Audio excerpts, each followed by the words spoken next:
Zoo. Dito yung pwesto dati ni Mali the Elephant. Ganitong ambience ka ba yun? Talaga mag-enjoy kayo dito. No?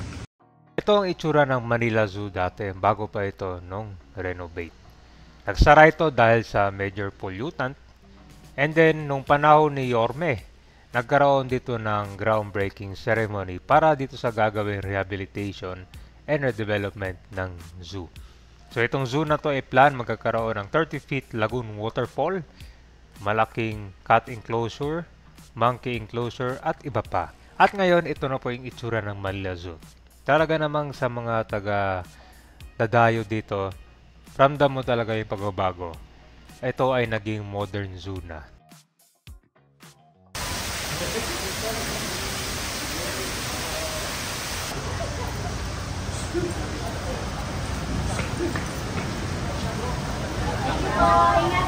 So nandito na tayo ngayon sa Manila Zoological and Botanical Garden. At ito na po yung update natin dito.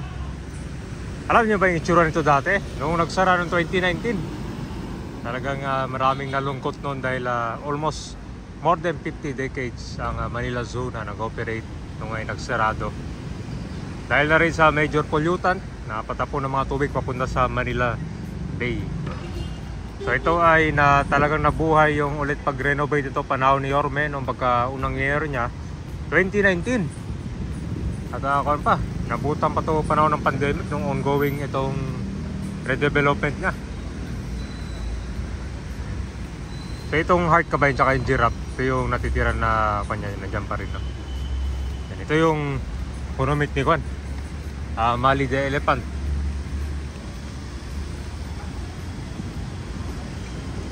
So ikot tayo ngayon dito. Pumunta si Yorme ngayon dito kasi may event eh. Ito na yung pinaka-entrance niya.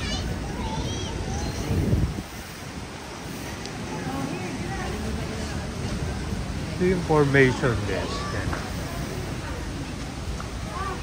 So dito lang kukuha ng ticket ka ba no? Wait nga. Ang ticket price ito kung 150 pag taga Manila. And then, yung mga non-residents, 300. Mapakita lang kayo ng ID kapag taga Manila kayo.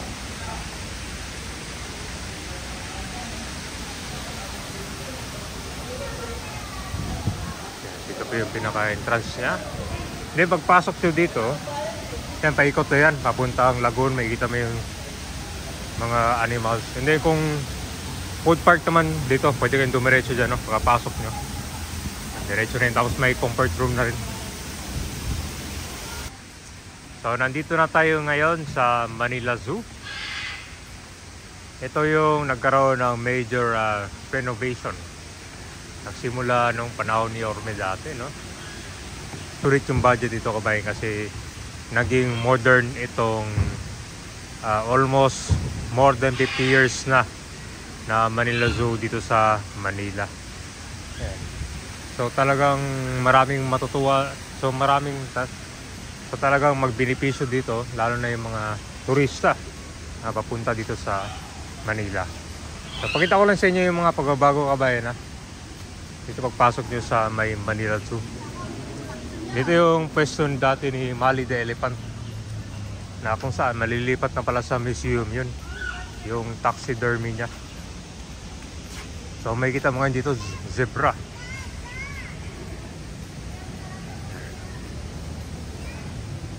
Eh, yung dating bahay niya na maliit. No? Wala pa, yun sa mga nagtatanong, wala pang bagong elephant dito eh.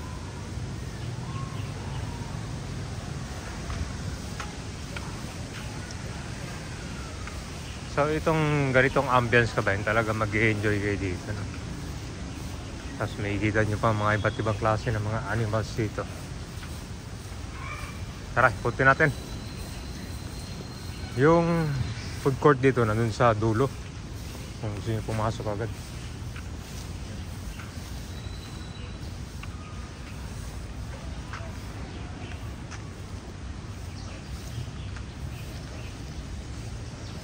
Ito yung ibang klase mga ibon.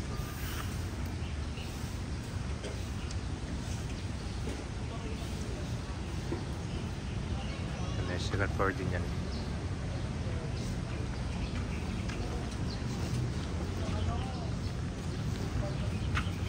Apex Predators.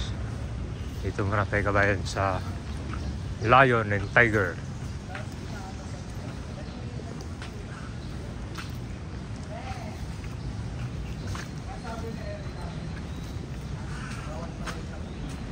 White Bengal Tiger.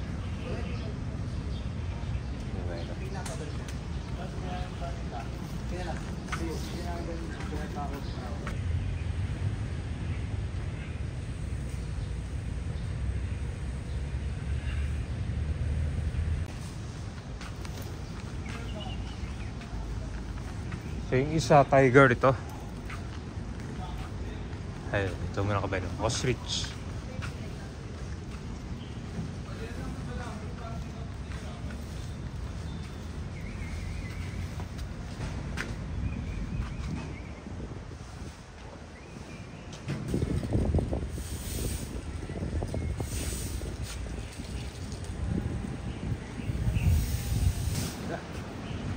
Taliko, dito po yung hospital lang Maynila.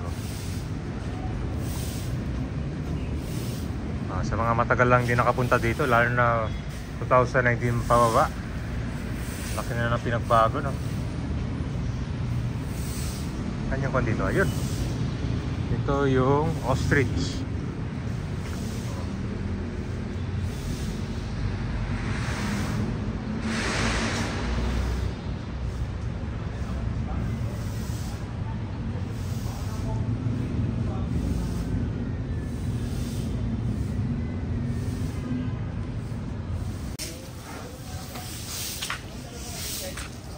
Isa, yun. Ito yung lion, no?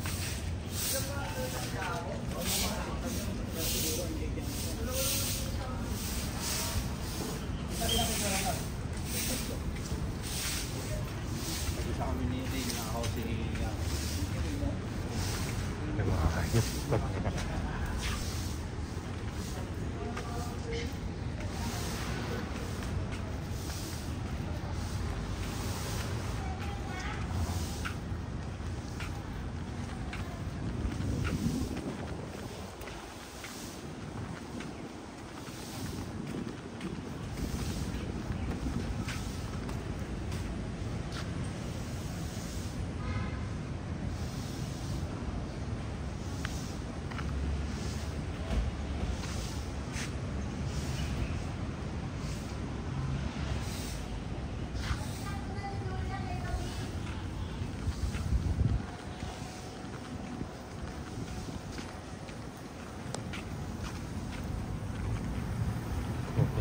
Ayun.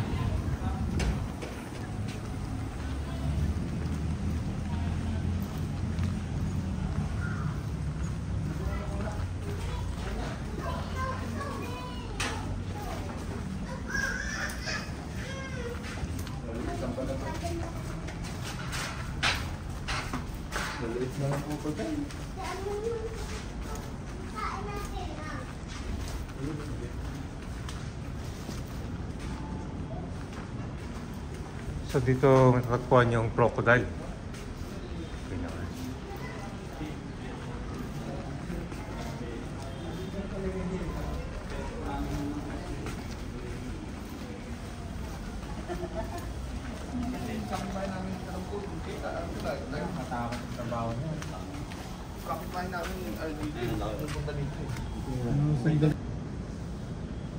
Yung crocodile kabayan.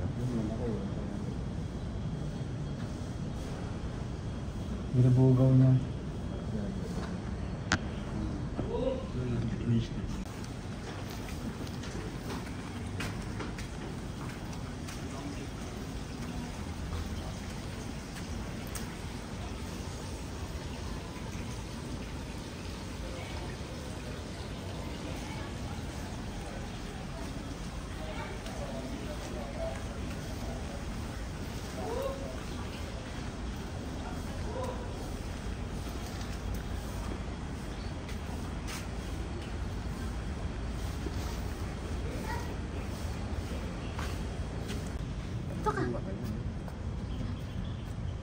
Shark.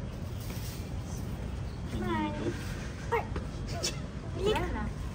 Balik! Laki ano? Ah! Ay, masubig.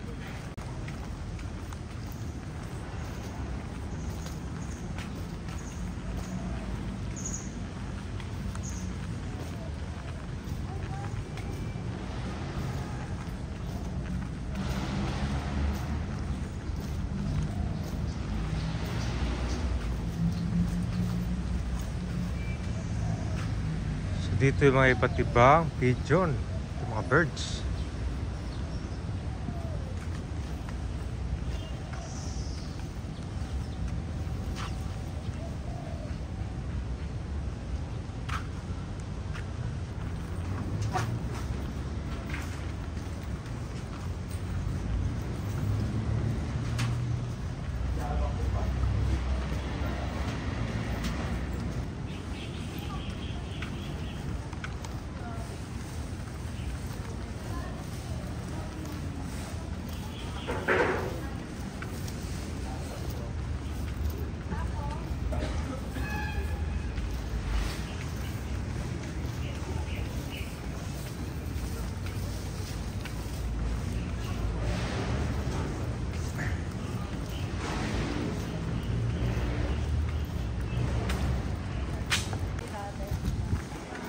Tubig. Sino ba chinat mo? Meron pa lang ako dito map ko.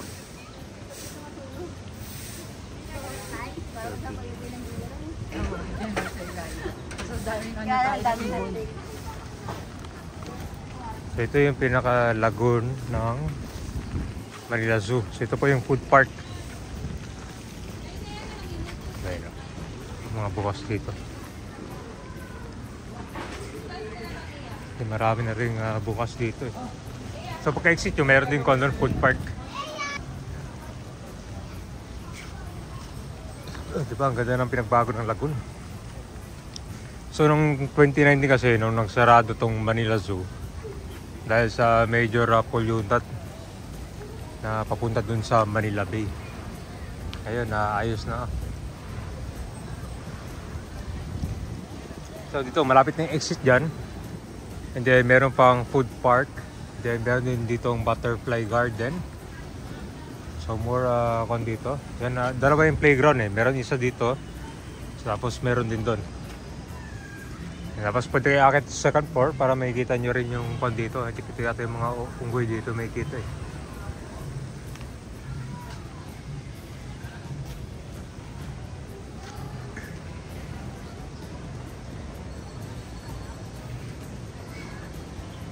Dito yung area na punuan talaga.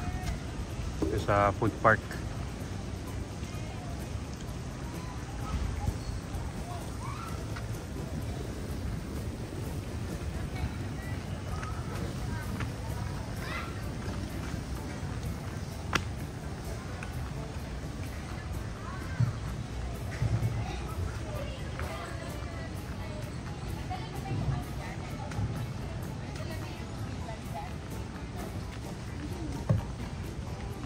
Yung tip lang dito na talaga? Dala na namin kamo. Dalawa kami. So ito meron ng The Aviary Cafe.